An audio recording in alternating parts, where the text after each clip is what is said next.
What's going on, everybody? Welcome back to another episode of the Alex Stone Show. I'm on a mission to spread the light of the gospel into every aspect of life. And yes, you heard me correctly. I did say every, including the things that most Christians do not like to discuss, such as politics.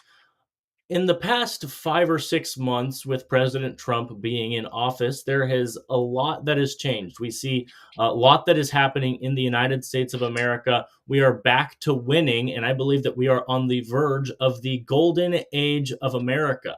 Now, one of the things that's changed is something that is uprising, which is called new media. People like myself, people like Dan Bongino when he was when he was not in the FBI.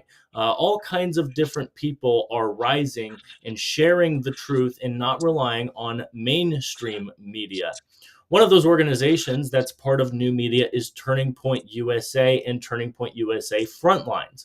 And today we have an opportunity to have Turning Point USA Frontlines contributor and White House correspondent Monica Paige to talk about what is going on in the White House and how those changes have been positive.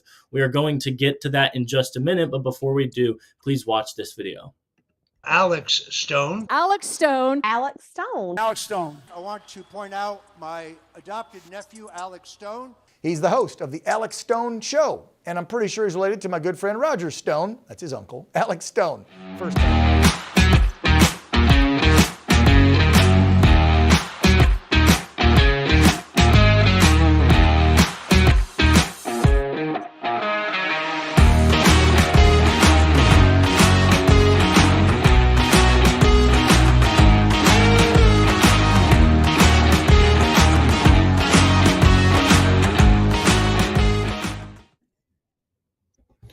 All right, guys, we are back, and we have Turning Point USA Frontlines contributor and White House correspondent Monica Paige with us. Monica, how are you doing today? Thanks so much for having me. I'm good. It's finally a beautiful day here at the White House. We had some rain, so it's nice to finally see some sun, that's for sure. Absolutely. It's been raining, I think, everywhere. It's been raining a lot in the Midwest as well. So it's finally a good day here. Also, Monica, of course, you're the White House correspondent for Turning Point USA Frontlines, and I want to talk about what's going on in the White House. But before we do that, could you tell my audience a little bit about who you are, what you're about, what brought you to where you are today?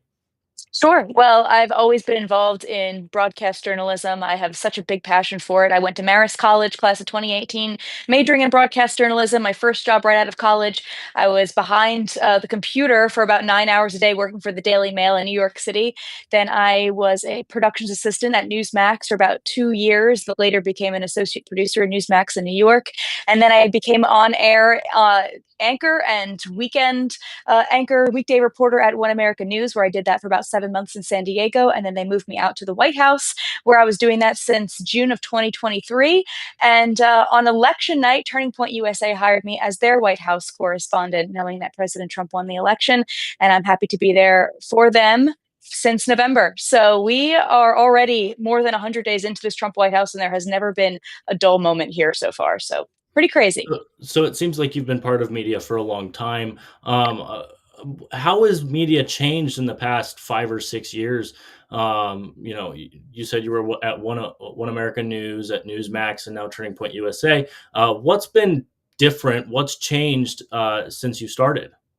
Well, what's interesting is just the overall shift, I'd say, how we got to this point where, we are seeing more new media. We are seeing a rise in the truth on these platforms like your own here on Rumble. And I think the accessibility is something that I've noticed that is way different. When I was at Newsmax and also One American News, I think it was during that time where we started seeing a shift, and that was under Joe Biden's presidency, where so many people were seeing, what's coming out of the White House isn't really what I'm experiencing firsthand in real life.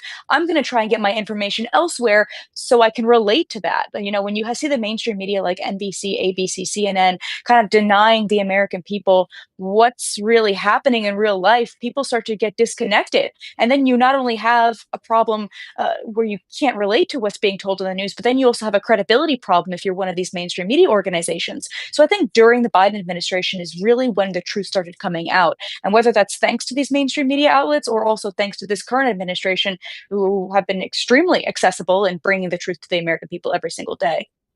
I would say that it's large in part due to President Trump when he was running the Mhm. first time and started calling all of them fake news, CNN, MSNBC, ABC, whatever you want to put in Yep. that blank. President Trump woke a lot of us up and helped us realize, oh, these people are lying to us. These people don't actually care about us. They care about their money. They care about their power in their news organizations. They don't really care about telling the truth either. They just care about fear mongering. President Trump woke us up a lot to a lot of that. Then, of course, 2020 and COVID happened, and I don't know how much I can say about that because we're also live on YouTube. But it was nonsense. It was really Yeah. sad. Of course, the 2020 election happened, and the Joe Biden administration happened. Mhm. But then Elon Musk bought X, and I think what we've seen, I guess, in the past 10 years is a major shift, like you said, in new media, where the people in mainstream media used to be the gatekeepers of the news, but now we Yeah. the people are the people who are sharing the news instead of the professionals like Joy Reid or whoever else you want to put in that blank, which I think is absolutely amazing and absolutely phenomenal. You're of course part of Turning Point USA. How has that been since you started in the Trump administration for Turning Point? It's been fantastic every step of the way. I mean, I get called on now finally in the press briefing room. I've probably been called on about 5 times at this point. I've met with Caroline Levitt, the press secretary, multiple times as well. I love to stop in the back and, just say, "Hey, how's it going? How's your day going? Let us know if you need anything that we can do to help." And I think that when it comes to information where I get to put together packages like weekly reports or maybe an explainer of the latest executive order, I'll go to the back and I'll, kindly ask, "Hey, can I get some more information regarding what we just heard from the president?" And they are more than happy to always give us that kind of information. And I'm really excited to see how much more we progress, not only as an organization, but my own personal progression too. Here at the White House and in my own skills, I know there's going to be plenty more opportunities to get Turning Point also into the Oval Office when the president does sign his executive orders. So just the fact that we have all this accessibility, we just saw Caroline Levitt right here on the front lawn where she just did a very brief gaggle here. There's no press briefing today, but she'll come out of the West Wing and just explain to us what's been happening behind closed doors, what we can expect to see from the president just this week. Under the last administration, we didn't get that. Under the last administration, I wasn't called on in the press briefing room. I couldn't even get enough FaceTime with Karine Jean-Pierre, the previous press secretary. It's a night and day difference. And the fact that, we're less than 6 months into this administration, it makes me very positive and very hopeful of what's to come in the next 3.5 years. So definitely stay tuned because there's so much more to come. Well, I'm very excited to hear Mhm. about that and the change, of course, that's happened in the past 6 months with the Biden administration transitioning to the Trump administration. We didn't see transparency. We didn't see honesty. We saw a lot of flipping back and forth in pages and a lot of gaslighting of the American people from the previous press secretaries under the Biden administration. We don't see that under Caroline Levitt. She's truthful. She's honest. She's extremely smart. I think she's probably one of the best press secretaries that the United States of America has ever had because she's doing such a great job. And it's only 6 months in, and I'm excited to Mhm. see what's to come for the White House and the press briefing room, and for new media and alternative media in the United States of America. You said that you've met with Caroline Levitt a few times. How has that been? Oh, she is exactly who you see on TV, which I think is fantastic. She doesn't try to hide who she is when she's in front of the cameras. She's very down to earth as well. Like I'll go into the back and just say, "Hey, how's it going? How's your weekend? Do you have any plans?" And of course, she mentions that she has her child and she'll bring her child to work as well, which I think is also really nice to, she's still a mom and she's still also doing her job to the best of her ability. And like you said, the best press secretary of really recent history, probably ever. She walks into the press briefing room without a binder, just a small handful of papers, and gives us our daily briefing. And I think it's incredible that you can really see who she is as a person behind closed doors because it's nothing different. And I think that a lot of people may misunderstand that as well, that some people turn on some kind of facade when the camera lights go on, but that's just not her. And I'm definitely looking forward to more meetings with her. I think I'm going to set up one up with her in the next upcoming days to try and get into the Oval Office because he's getting doubling down on these executive orders. There's still a lot more work to do, so I hope that we get to be on the front lines of that as well. Well, it's certainly exciting to see that and hear about that and hear the fact that Turning Point USA is in the White House and has some influence there, especially more so than they had in the last administration.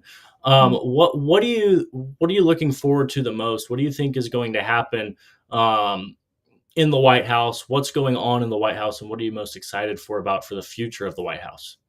I mean, that's such a great question, and it's such a loaded question because personally, I hope that the initiatives that this White House is implementing here as it pertains to media will continue on. It does make me a little nervous if this administration changes out to one that's not so favorable to new media, and everything that this administration has done will be completely wiped or eliminated. And that's kind of what I worry about. Especially as somebody who likes to bring the truth to the American people, who has a passion for it, and uh, that's something that I think I do kind of am concerned about beyond 4 years. As far as what this White House is doing, I think I'm definitely excited for travel opportunities. Of course, we know the president is always traveling. He's always going somewhere at least once a week. And that's not to say his golf courses over the weekends, but traveling to other countries and traveling to meetings like he's going to the G7 in Canada. I will not be attending because I'm going to the Young Women's Leadership Summit in Dallas for Turning Point.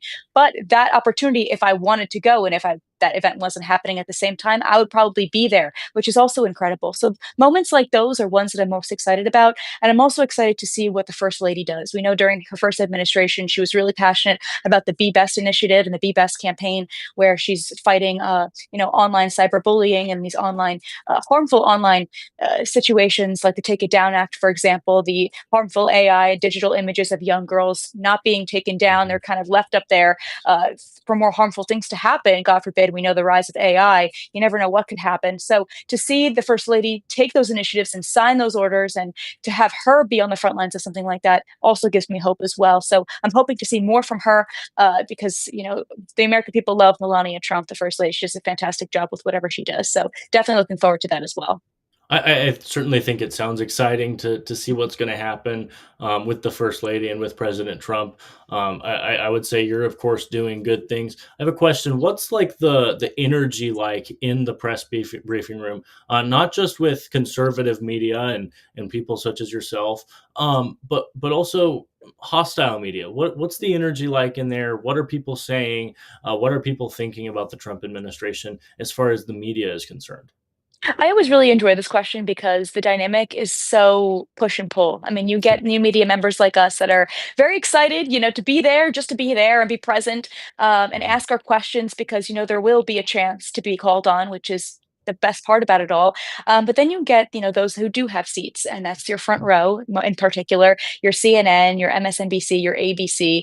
And you can tell that they're not the happiest people there to see other people who don't have seats get called on. And I always say this, and I say that the previous administration bred a sense of elitism among reporters, where because you have a seat, it means you will be called on, usually Yeah. 90% of the time. Where I didn't have a seat, and I mean, even though I still don't have one, there is still a very good chance that I'll be called on. And I think this administration is showing that you're not going to always get called on just because you have a seat. And you won't always be invited to certain events just because you have a seat. And to see some of the looks on the faces in the mainstream media, it can be kind of entertaining to know that they have been spewing a lie in a specific narrative, and this administration is just not going to put up with it anymore. I think it gives people a sense of hope, especially those who are sick and tired of hearing and seeing the same voices over and over again, asking the same question 50 different times. It's time to bring the truth back, and I think this White House knows that. But to say that I clash with other reporters is not necessarily true. There is a sense of like tension in the room when the briefing starts, just because of how crowded it is in general as well. Because there really isn't a space really left once it gets started, which is kind of crazy. Sure. Because under the previous administration, there'd be plenty of room to stand if you wanted to stand, but now good luck even getting a spot. So I think you just got to keep your head down. You got to do the work. You can't really get in the way of other reporters, mainstream media or not. You just got to focus on what you got to do to make sure that your reporting is the best that it can be, and also get some good face time with this administration. I think that's phenomenal. And you're in front of the White House right now, aren't you? Yes, I am. It's That's beautiful. amazing. It is Yeah, that's it not is a green beautiful. screen. Under the last administration, it may have been a green screen, but this That's is the real White probably House. true. No, that's so cool, so exciting. Yeah. I'm very, very happy to hear that you're actually there, Mhm. live on the grounds of the White House with us. Have you been able to talk with any other members of new media, or even old media, in the White House press briefing room? And if so, what's that been like? It's always positive, which I really enjoy. It's always a good conversation, and to see other members of the new media maybe get opportunities that I haven't gotten yet, it's still great to see that they are getting those opportunities. I do like to mention Reagan Reese. She's from the Daily Caller. She's not new media per se. She was in the last administration, and she does have a seat. But to see her ask those questions that maybe she wasn't able to ask Karine Jean-Pierre in the previous administration, also seeing her in the Oval Office, it's always providing us, a sense of hope. As far as new media, we like to see Real America's Voice, Brian Glenn. He's always in the Oval Office as well. He's getting great opportunities to ride on Air Force One. It's not the cheapest experience, I will say that. You do have to pay a pretty penny to ride with the president to wherever he may go on Air Force One. But to see those members of the media get those opportunities is always fantastic, and it's interesting because the things that happen here that may not be happening in the Oval Office, like say press gaggles, you'll see Tom Mhm. Homan, you'll see Stephen Miller, they'll come walk down in front of the Oval Office and they'll gaggle. And that's for everybody. That's not just an exclusive event anymore, where in the previous administration, we wouldn't see members of President Trump's cabinet or his staff members or senior policy advisors. We wouldn't see them at all here at the White House in person, in real life. So to make sure that everyone gets access, I mean, it's fantastic. And I know a lot of people are really excited as well. Those who get the questions in the briefing rooms and those who get the chance to be in the Oval Office. The difference between the previous administration and this administration is night and day, and I'd say Mhm. even something bigger than night and day. Even Yeah. in the previous administration, they didn't talk really to the media. Of course, there were press briefings with Corinne Jean Pierre, but Joe Biden didn't talk to the media at all. He didn't Nope. have press conferences. He didn't have the media in the Oval Office really ever.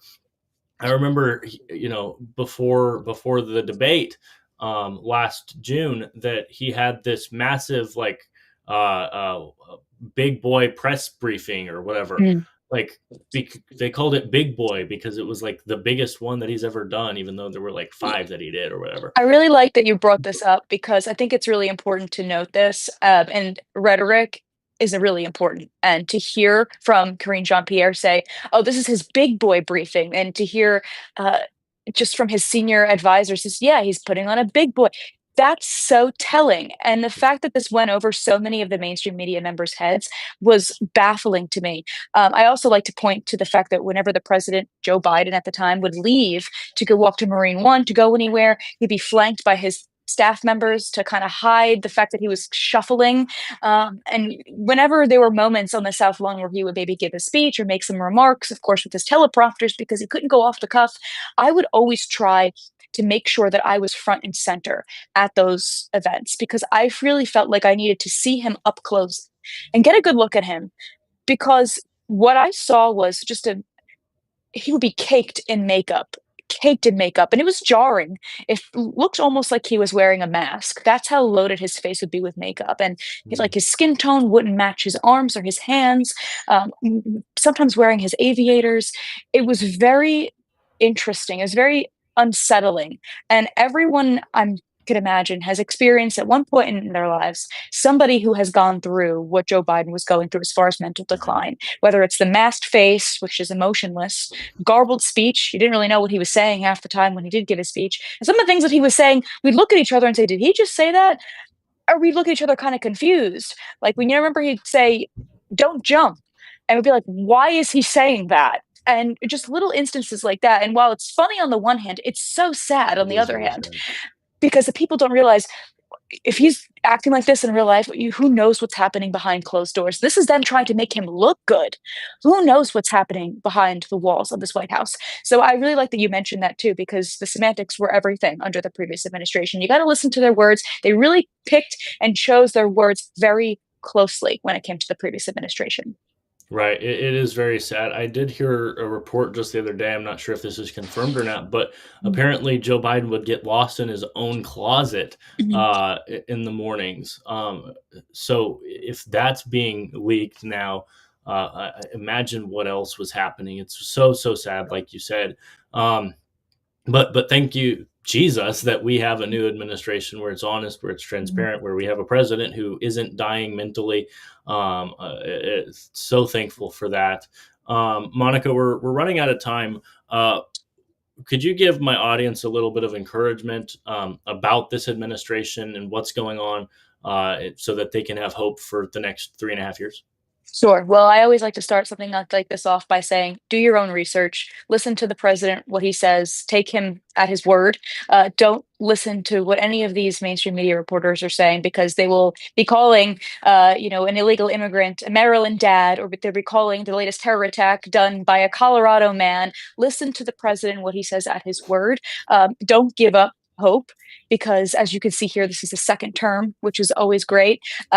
And also, what I also like to say is the fight is not over yet. Just because we've won this time doesn't mean that it's over. And I don't know if the fight will ever be over because at this point, from what I have seen and what I have read, it's truly a good versus evil fight, especially as we're entering in the month of June. We're going to start seeing a lot of interesting demonstrations in these very, very blue cities. Just keep your wits about you and just, this is a fight versus good versus evil. So I definitely am very excited for the American people and to see what more this president does. Be excited, be happy, enjoy every moment, enjoy every day, because there's definitely a reason to celebrate every day with this White House. Well, Monica, thank you so much for sharing that and coming on my show and being with my audience. Where could people find you? Thank you so much for having me. You can find me on X and Instagram at Monica Page TV. You can keep up with all my latest happenings here at the White House on those social media platforms. So thank you so much for having your platform as well. And thank you so much for having me as always. Absolutely. Thank you. Guys, if you go to mypillow.com and use the promo code Gen Z, you can get a discount of up to 66% off of your order. It's one of the best deals that you ever have. Maybe you do have a My Pillow, but maybe you don't have a My Pillow 2.0. Please watch this advertisement and think very strongly about getting a My Pillow 2.0 because it will change your life. Looks like you've been sleeping well, Megan, he's back. The My Pillow guy. and you're looking good. Still feeling good. Well, just when you thought it couldn't get any better, we've got the best pillow ever, My Pillow 2.0. When I invented My Pillow, it had everything you'd ever want in a pillow. Well, now there's new technology that makes it even better. My Pillow 2.0 has my patented fill combined with a cooling fabric with temperature regulating thread. My Pillow 2.0 is truly the next generation of My Pillow. Now's the time to go to mypillow.com or call the number on your screen. Use the promo code to save 50% on your MyPillow 2.0. Not only that, for a limited time, your entire order ships absolutely free. You're sleeping even better. And cooler, too. And you're looking good. Feeling good. I knew you would. mypillow.com. Use that promo code Gen Z and you can get that discount like they were talking about in that advertisement. Thank you all so much for listening. Thank you once again, Monica, for coming on my show. God bless you all and goodbye.